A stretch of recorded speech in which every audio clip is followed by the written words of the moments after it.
This is Len Kasten, and you're listening to EA Radio.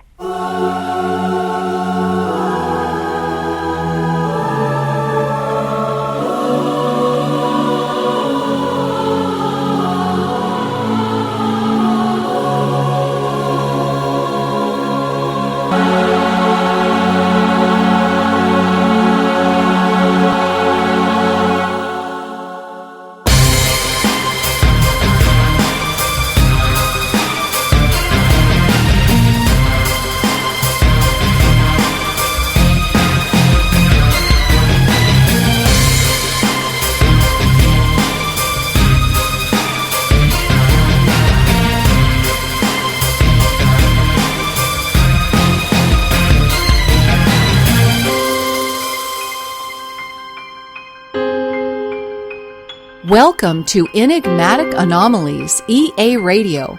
I'm your host tonight, Terry Lang.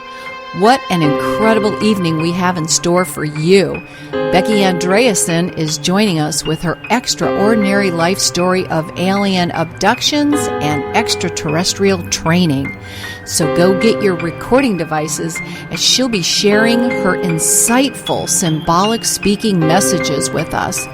Don't go anywhere. We'll be right back.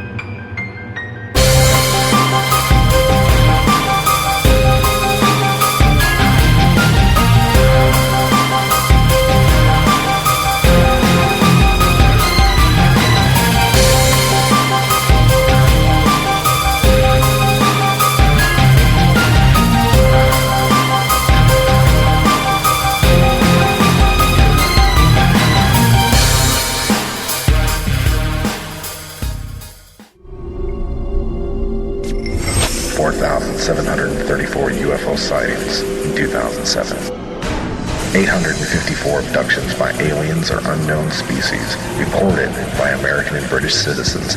Pressed information about collisions with passenger aircraft and UFOs that has been kept from the public knowledge for years. And only one trusted source on information from some of the top UFO researchers in the world. Exclusive information that cannot be found anywhere else on the planet. Trusted, connected, accurate. TheUFOstore.com. Expand your personal library with fast shipping and instant downloadable information from the largest selection of UFO products on the internet by going to TheUFOstore.com or call on the 24-hour, 7-day-a-week order line at 541-523-2630. The truth is out there, and TheUFOstore.com has it.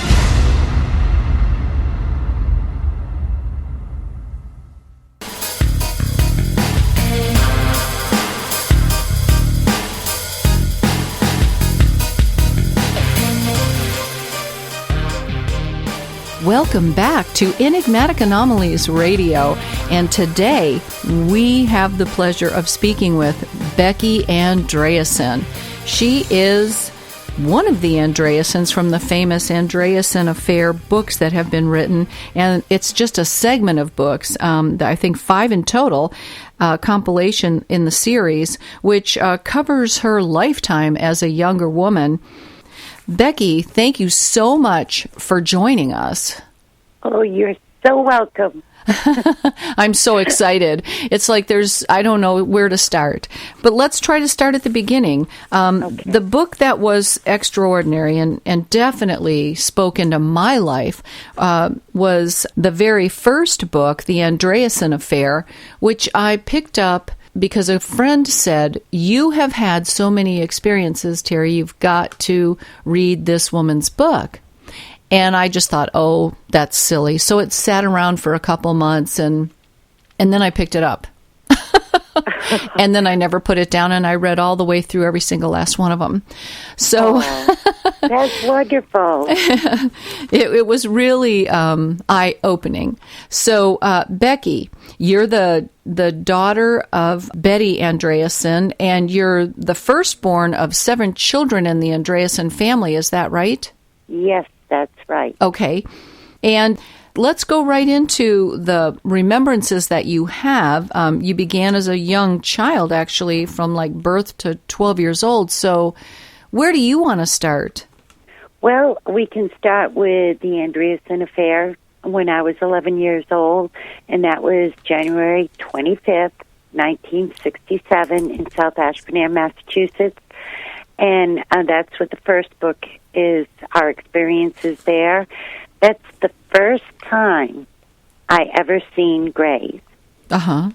So what had happened is they had come into the house and they had spoke with my mom. And meanwhile, as they were coming in, my grandfather and grandmother were staying there with us. And Grandpa went to the window. There was lights. It was foggy. We heard noises. He went to the window and seen them coming out of a saucer shape, bobbing up and down, coming into the house. And I was watching TV. The kids were in the living room, and Grandma was, and we were watching TV. All of a sudden, there was like haze and snow on the TV. And as I turned, everything became slow motion. And I turned over and looked at the kids in back of me at the couch and the chairs in the living room, and they looked like they were frozen. And then next thing I know, I was breaking out of a frozen state, and I was with a little gray that was called Jessup, and we were playing light games in the air with my mind. I was moving balls of light and tic-tac-toe and doing fun games in the air. And meanwhile, there was things going on with my mom, and the Grays that were there had taken my first Bible that I got from Vacation Bible School. My mom showed them that because they asked for food burnt by fire, and that's the word. And so my Bible was gone. The next day, I realized my Bible was gone. I thought I had a nightmare because I didn't know exactly what these little gray things were. And for 3 days, I worried about it, searched for my Bible, and finally told my mother. And my mother told me it wasn't a dream. It really happened. It was true. She went into her bedroom, into a closet, reached up at the top shelf, and pulled out a blue book and showed me the blue book. I touched the blue book with my hand when she opened it on blank pages, and my hand was glowing. It was like it absorbed light. Wow. Yeah. And so that was the beginning of realizing there are aliens or ETs there that are called grays. That's the first time I ever seen a gray. Now, I've experienced before that at a young age when I was regressed that there were beings in my life, and I was as a little baby. I mean, something that I couldn't remember until I was probably about 2 or 3 years old, and I went through regression. I seen things happening. I was brought aboard a ship. I was in a class playing with all these strange kind of toys floating in the air with symbols in it in front of a screen. There was 2 children, a boy and a girl there with me, and it was like a schooling type thing that I was coming and going to.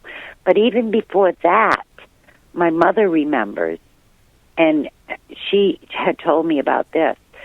They lived in a basement apartment, my dad, my mom, myself, and my brother Jimmy.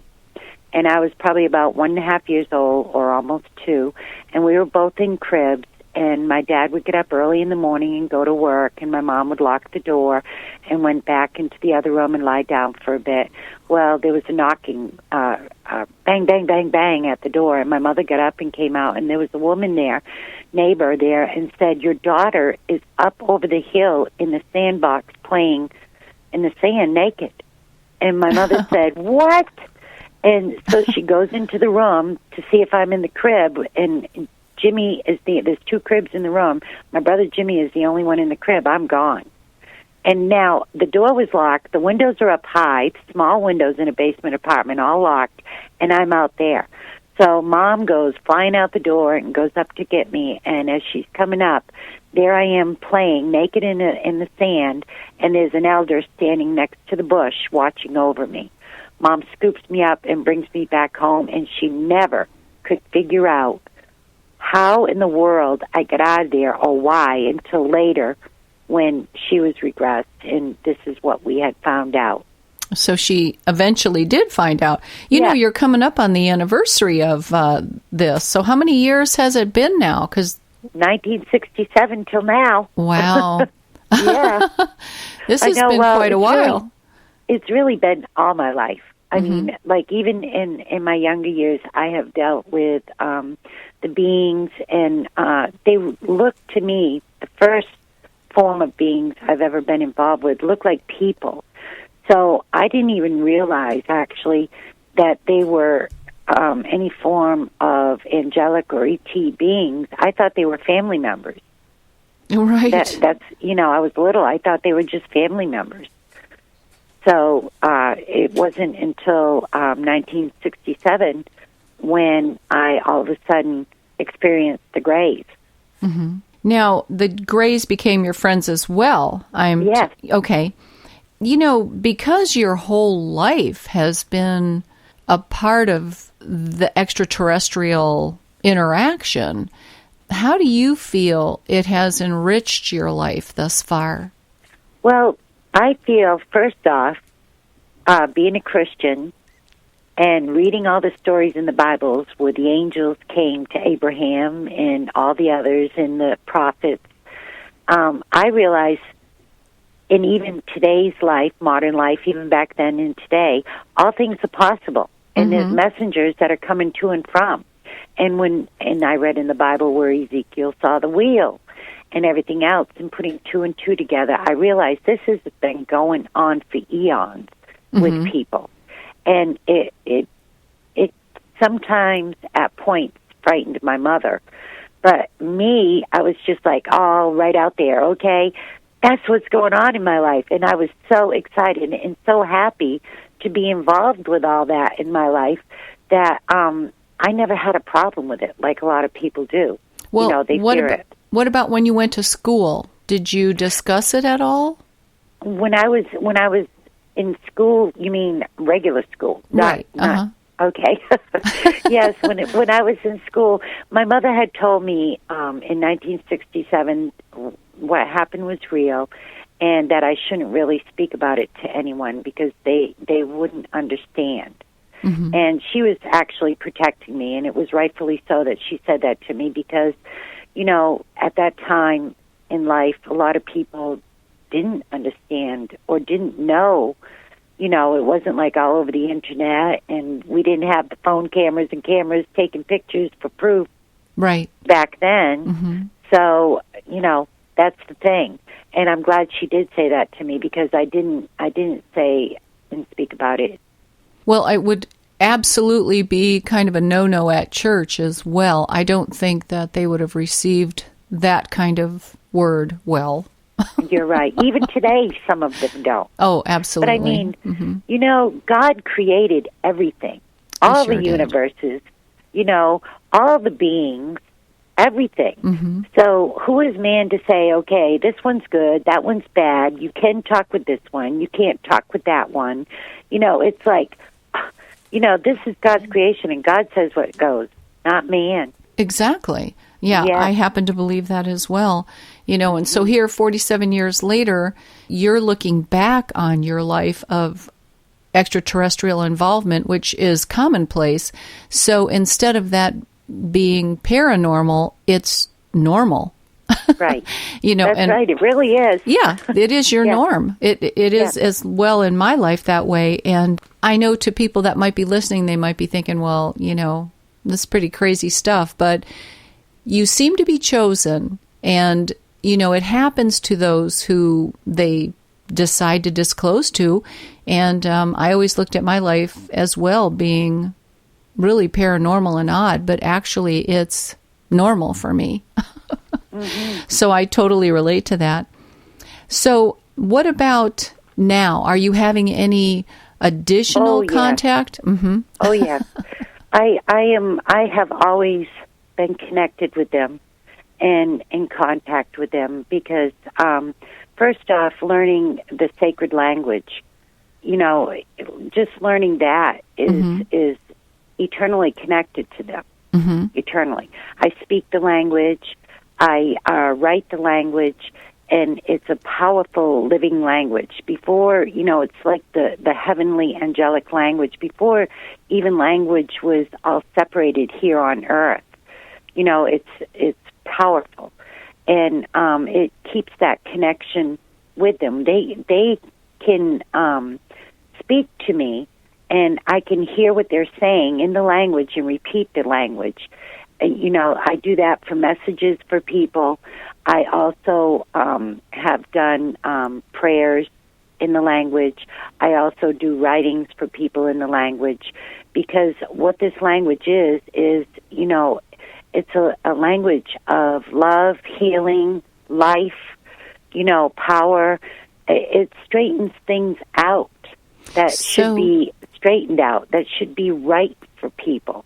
So this is like, excuse me. Yes. So this is like in the Bible, it talks about speaking in tongues in the New Testament. So it's not like tongues, but it's like a alien form of speaking, and you can decipher that speaking. The language that I was taught the pure language where I had to be absolutely still and hear the language, feel the vibrations. Everything is in it. All our senses are within a symbol of language, all the senses. And that's how I was taught. And what it is that it moves. It's constantly in motion, constantly moving in motion. And with that is the energy of it. And it is different than tongues, because I was blessed and I had the gift of tongues also. But this language is different than the tongues. And I use it in my everyday life. I use it for people in their lives. And this is what they want. They're reaching out to humanity, and they go, there's other people I feel that have been taught this language also. I don't think I'm the only one, because there were 2 other children there with me. There was a little boy and a little girl there with me. And also I know for a fact from the being Isa that I had seen, he is a teacher priest at the top of teaching this sacred language to children. And I know other children that have been on ships that have been learning this language, and it's gone on for years and years and years and years and years. So I'm not the only one. I may be one that's speaking about it, and I may be one that uses it more than other people do in their life, and it connects me to them also. So that's why I tell people, say what happens to you in your experiences. Open it up. Use and know and understand what's going on in this realm of experiences, because it connects everyone together, because everyone has pieces of things that have happened in their life, and it gives them confirmation, and it makes them stronger and connects them. Absolutely.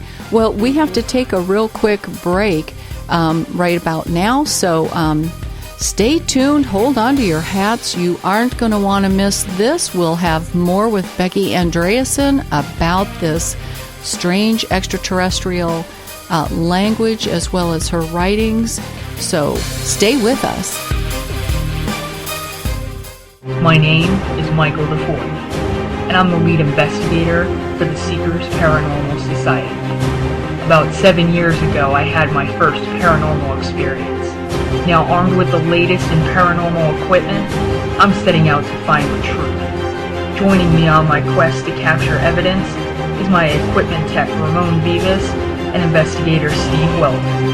Take a front seat into our paranormal world as we are driven into the unknown. We are the Seekers Paranormal Society. SeekersParanormal.com. For hundreds of years, those that have been curious enough to look to the stars in search of something beyond ourselves have been shunned, persecuted, and laughed at. Now, it's time for those curious few to laugh back. Saucer Seekers is a hilarious online comic strip that takes a humorous look at our world of disinformation while facing everyday life from the point of view of those who devote their lives to the search for the truth. The Saucer Seekers! TheSaucerSeekers.com.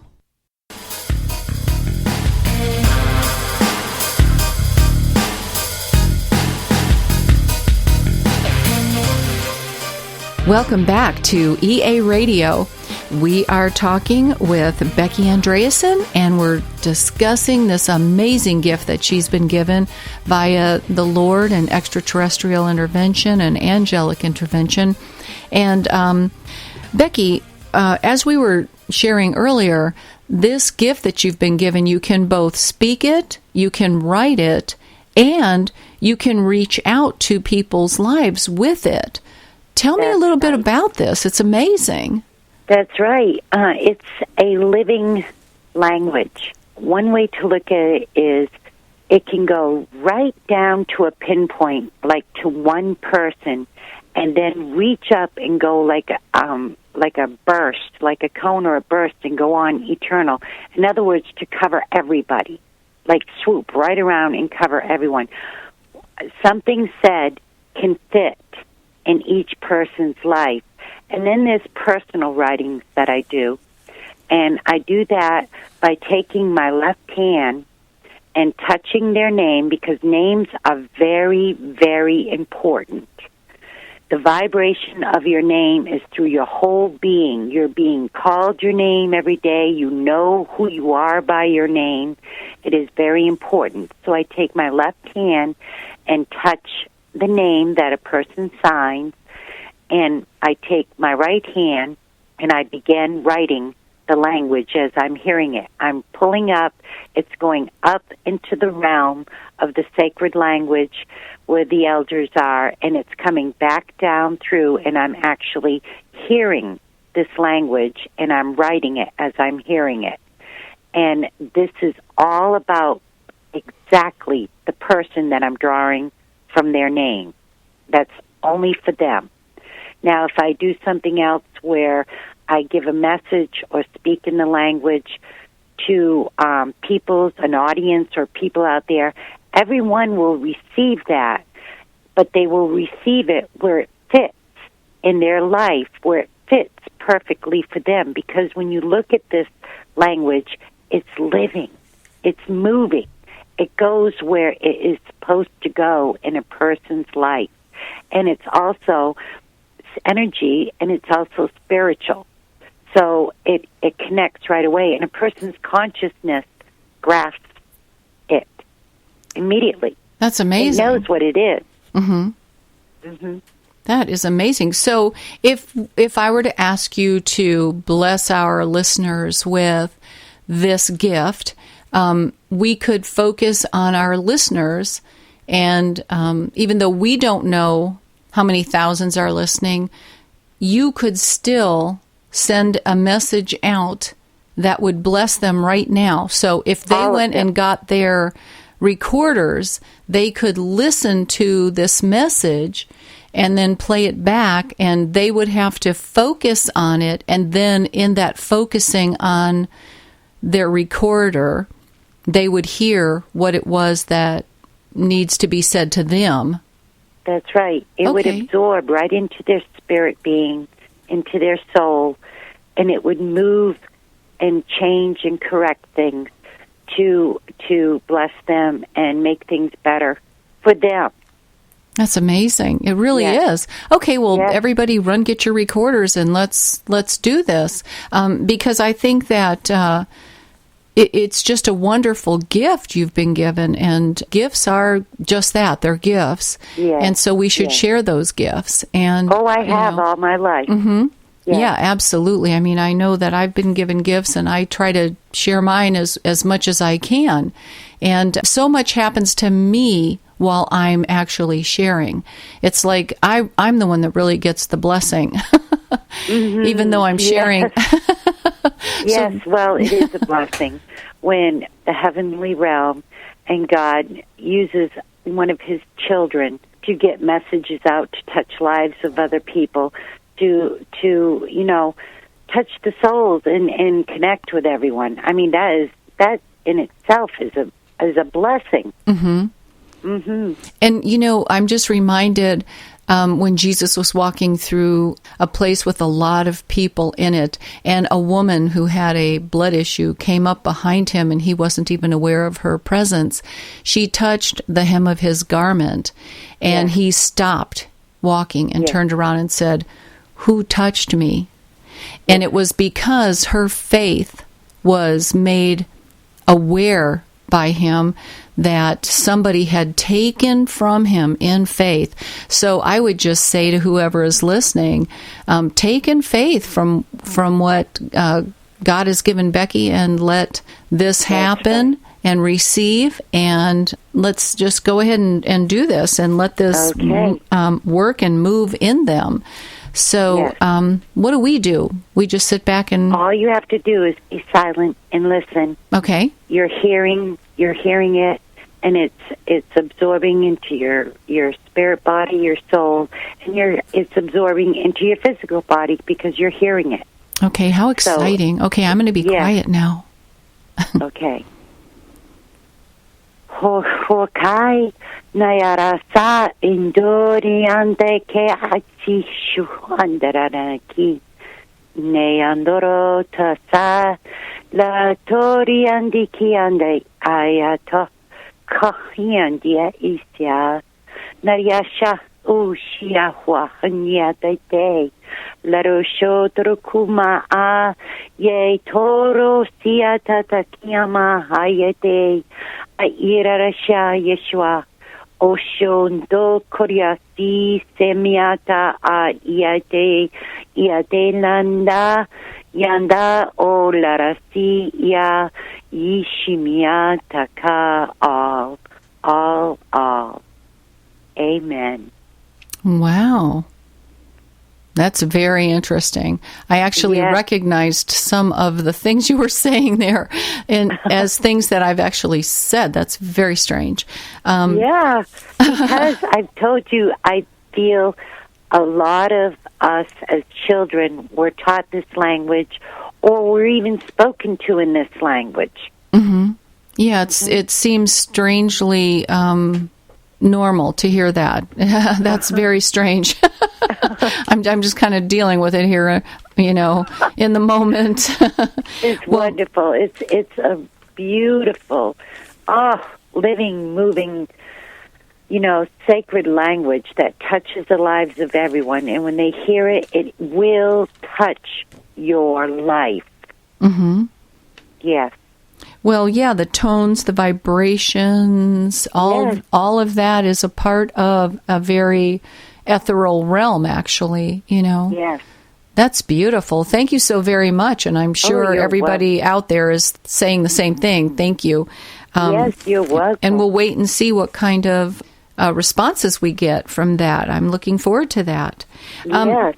I had someone at my meeting yesterday ask me if I would ask you whatever happened to the Book of Light, the blue book. Do you have any idea where that is? No, that disappeared. My mother doesn't know what happened to it, and I don't, but we feel that they came and took the book because Mom had it, was told she would only have it for so many days.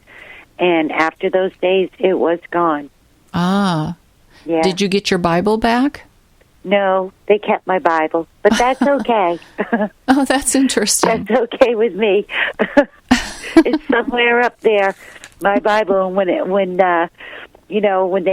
they come down and humanity realizes they're here and they come out among the people and all that, then maybe I'll have my Bible back. We'll see who's carrying it. Maybe it's Jessup. I don't know.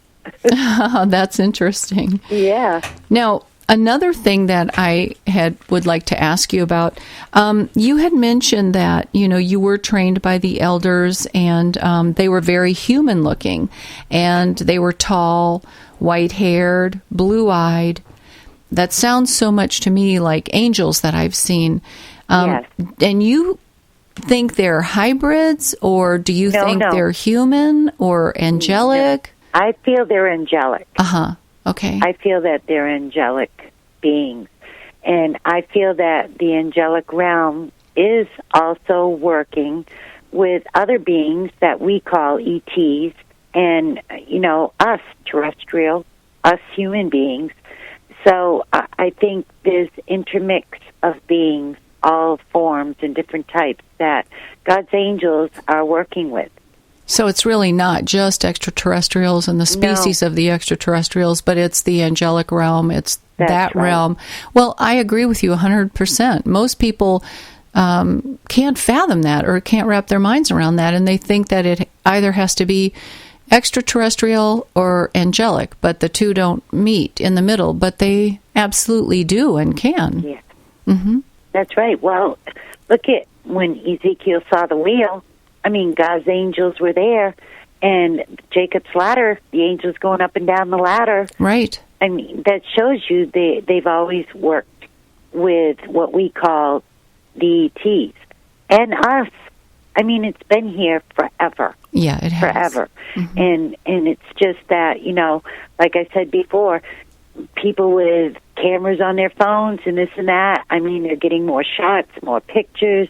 They're putting them out there on the Internet. It's becoming well known that this is here, and it's always been here. And people need to deal with it. When things happen to someone, they need to speak about it. And, a lot of times, you'll have people that will give you a rough time about it, but you just keep going. You'll find someone that will listen and get it out, speak about it. Mm-hmm. Now, if somebody listening wanted to get in touch with you, how could they do that?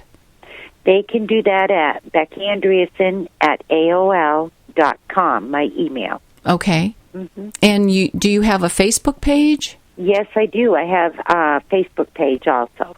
Okay. Yes. Also on Supernatural Girls. Okay, that's a Facebook as well, correct? Yeah, supernaturalgirls.com. That's the radio station. We also have that where they can get in touch with me through there also. And Supernatural Girls. Girls is spelled Girlz? Yes. Okay, just so that they can find you. Yes, and that's on Facebook also. Okay, wonderful. Well, we're going to go to another quick break, and we'll be right back. So don't touch that dial. Stay with us.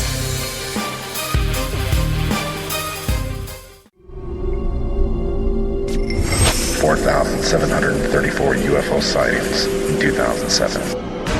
854 abductions by aliens or unknown species reported by American and British citizens. Pressed information about collisions with passenger aircraft and UFOs that has been kept from the public knowledge for years. And only one trusted source on information from some of the top UFO researchers in the world. Exclusive information that cannot be found anywhere else on the planet. Trusted, connected, accurate. The UFOstore.com. Expand your personal library with fast shipping and instant downloadable information from the largest selection of UFO products on the internet by going to theufostore.com or call on the 24-hour, 7-day-a-week order line at 541-523-2630. The truth is out there, and the UFOstore.com has it.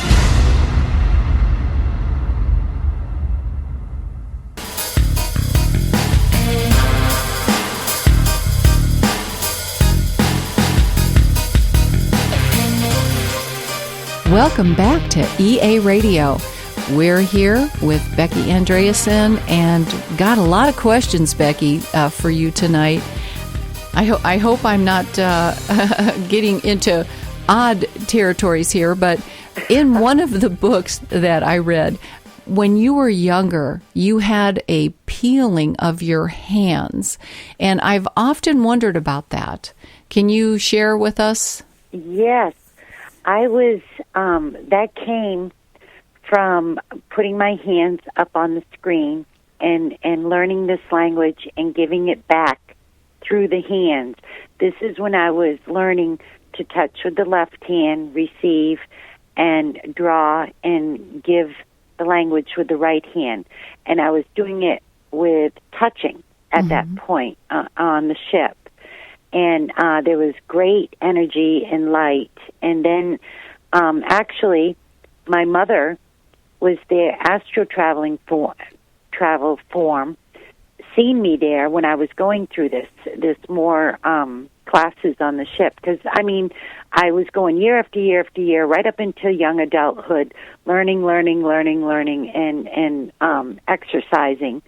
And so I I was there, and then I stepped over to another machine after the session was over, and I stepped into the machine where my feet were molded in and my hands were touched on the top where my hands were molded in, and it showed the level of learning and understanding. It was taking all that in, and then I was taken out on a disc and brought back.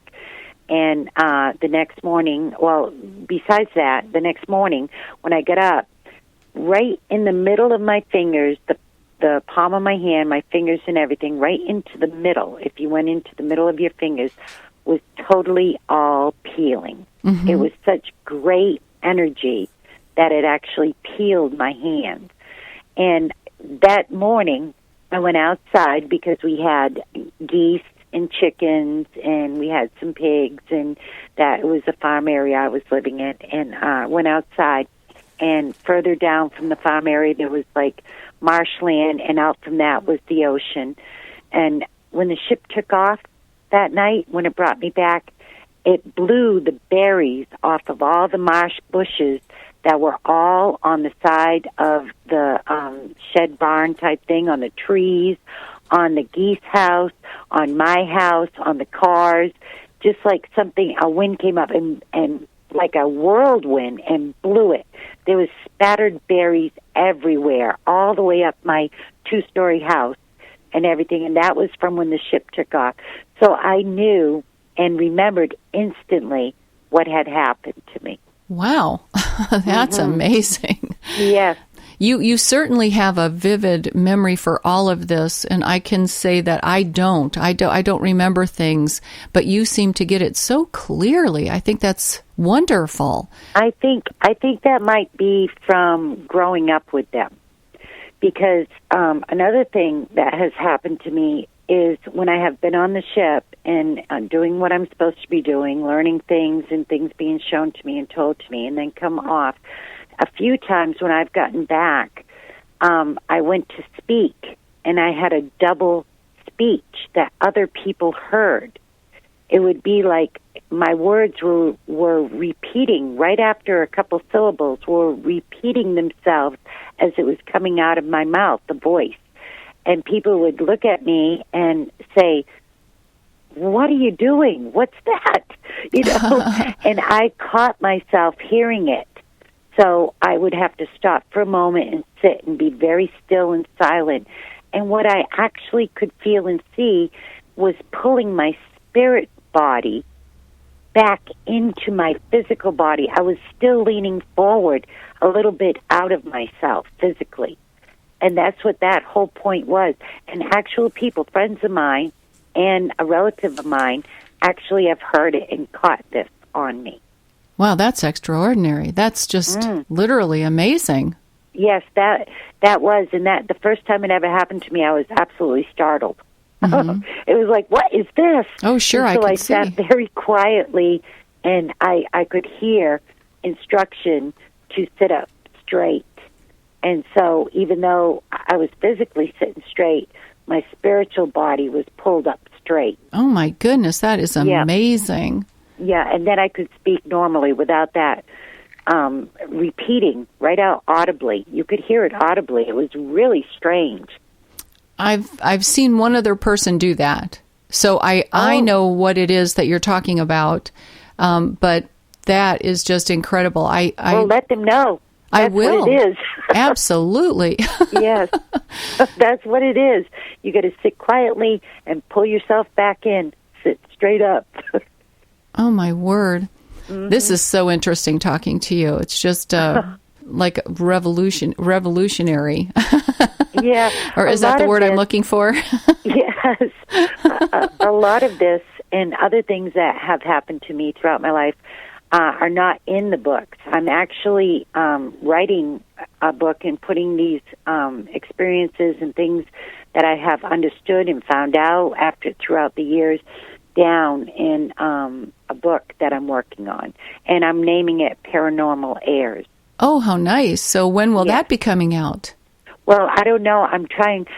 My plate is really full, and I'm trying to work as much as I can on the book, but I'm getting it put together, and it'll probably still be maybe toward the end of the year. But I'm doing that also, and there's constantly things happening to me, such as I have up on my website also pictures of orbs, which are energy, and I want people to know orbs. They can be angel, they can be ET, they can be messages, an energy form where messages are sent to people or information is taken from people. They can be earth, elemental energy. They can be actual ghost forms of energy. And I've experienced many different forms of that realm, and also the orbs. But the most amazing thing that I've gotten so far are cross orbs. They're orbs with actual crosses in them.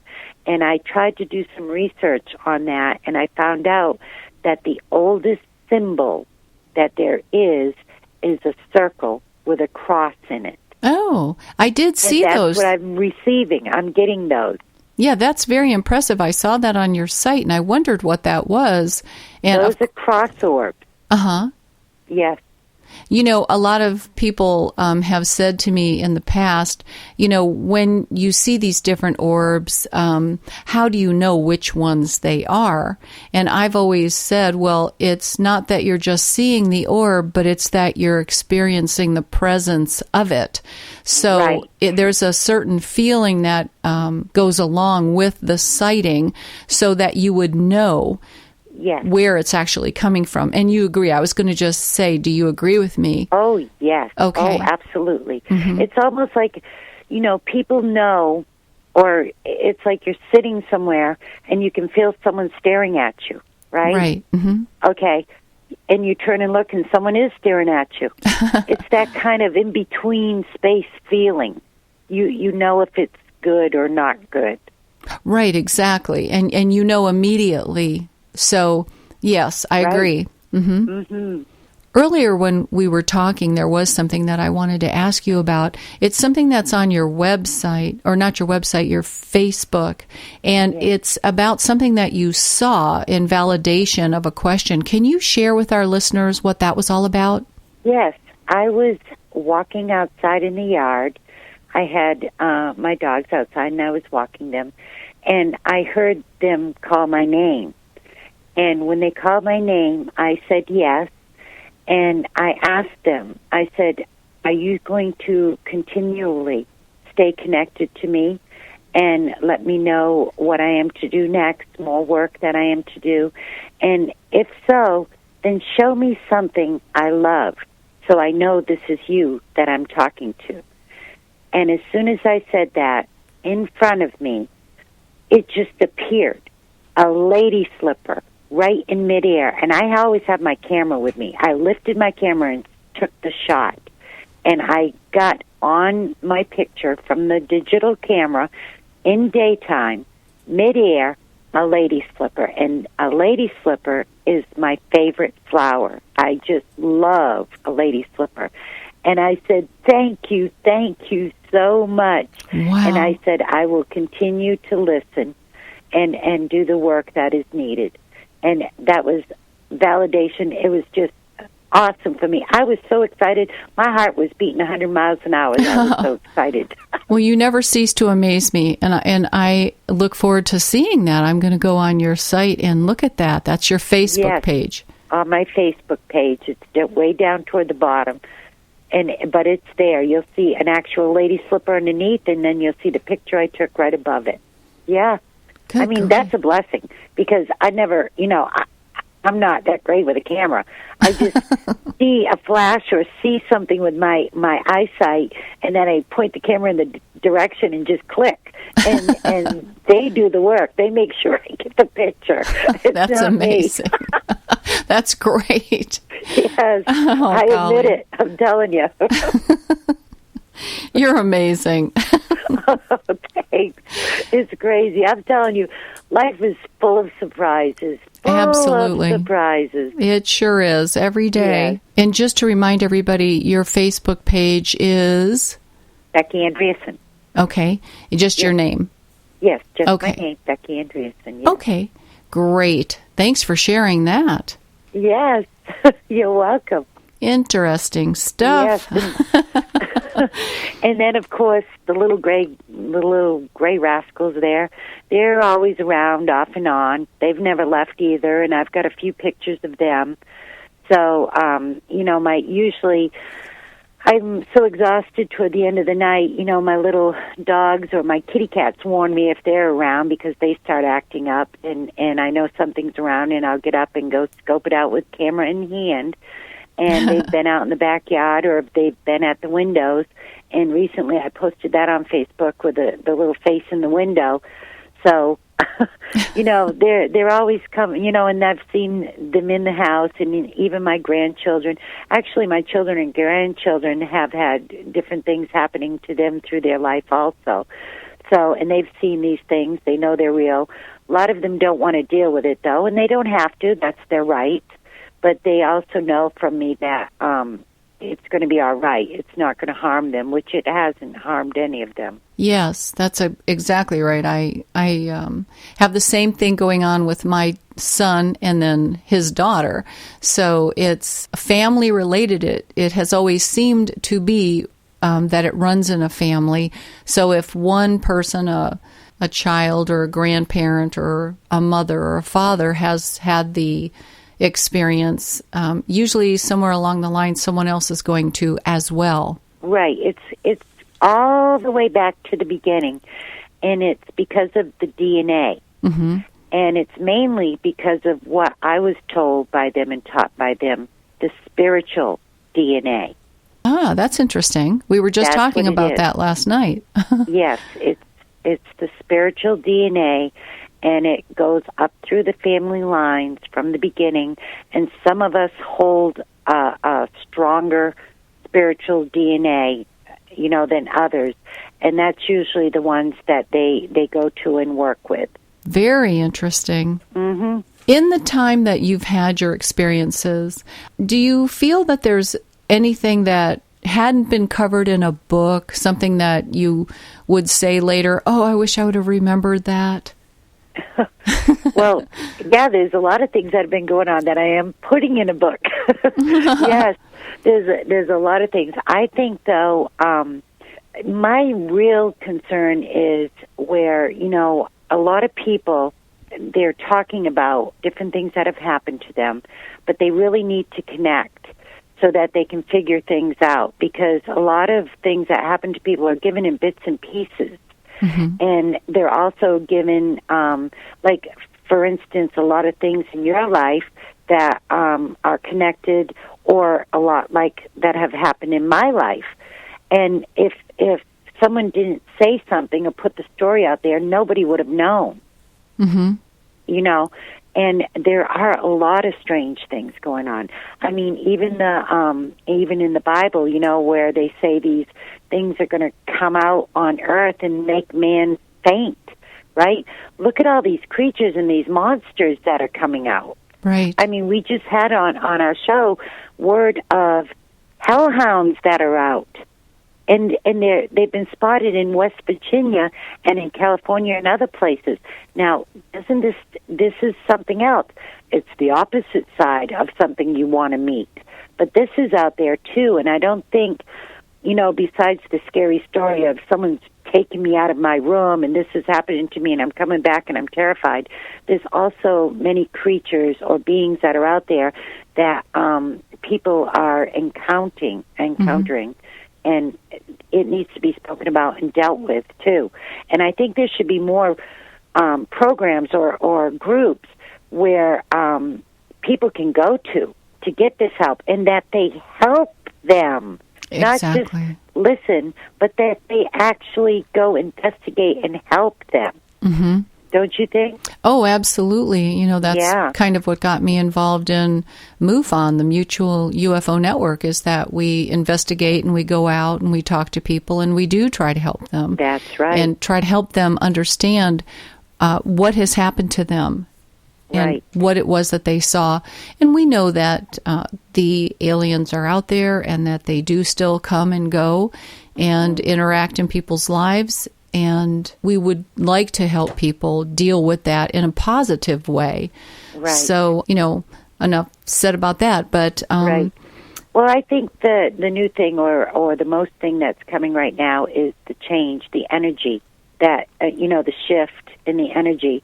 And there is actual energy that is coming, and it's called the Christ consciousness. It's a form of golden light. And I have already experienced this, and there will be news coming out about that soon. And it's actually really here where you can even see it in the physical realm at times. Oh, that's interesting. Yes, and that's coming. Mm-hmm.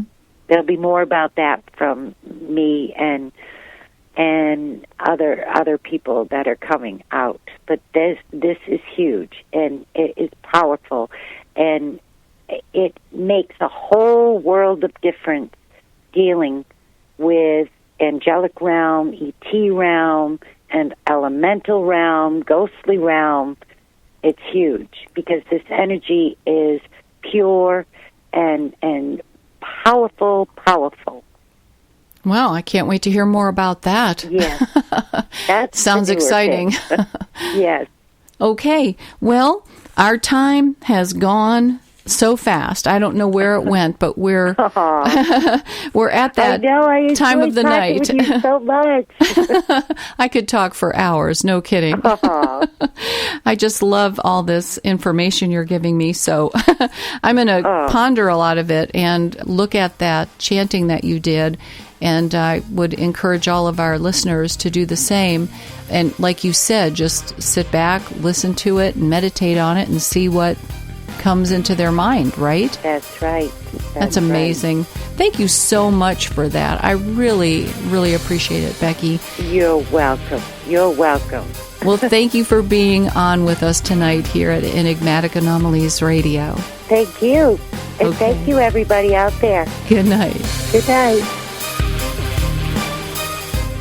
For hundreds of years, those that have been curious enough to look to the stars in search of something beyond ourselves have been shunned, persecuted, and laughed at. Now, it's time for those curious few to laugh back. Saucer Seekers is a hilarious online comic strip that takes a humorous look at our world of disinformation while facing everyday life from the point of view of those who devote their lives to the search for the truth. The Saucer Seekers! TheSaucerSeekers.com. My name is Michael the Fourth, and I'm the lead investigator for the Seekers Paranormal Society. About 7 years ago, I had my first paranormal experience. Now armed with the latest in paranormal equipment, I'm setting out to find the truth. Joining me on my quest to capture evidence is my equipment tech Ramon Vivas and investigator Steve Welton. Take a front seat into our paranormal world as we are driven into the unknown. We are Seekers Paranormal Society. SeekersParanormal.com.